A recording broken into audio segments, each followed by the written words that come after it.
Hey, we're 7 weeks in and I'm back with another sleep, rest and recuperation video, and today I'm going to be talking about muscle growth.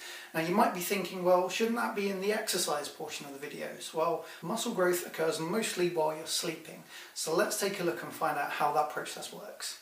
Now when you're at the gym and lifting weights, you do two main kinds of movements. You do concentric, where your muscle starts to contract and become smaller, and you have eccentric, which is where the muscle starts to relax and it becomes longer. Typically, most of the effort goes into the concentric part of the exercise. So this might be, if you're lifting a dumbbell, for example, it being on the up movement. Most of the effort that you feel is when you're doing a concentric movement. If you're doing a bicep curl, for example, this is when you're moving your arm from a straight into a bent position. When you start raising your arm, this is what's going on the fibers inside your muscles. So they're like this when they're relaxed, and then when you raise your arm, they start to contract and they pull together. They become shorter and they become thicker. And when you lower the weight, your muscle fibers will start to lengthen again, and that's the eccentric part of the movement.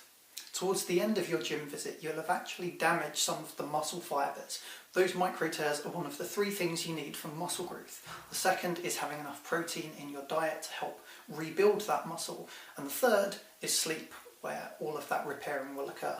When you go to the gym, sometimes you'll see people lifting weights really quickly and bring them back down really quickly. That's absolutely not the way you should be doing it. Inefficiencies aside, it's a great way to get injured.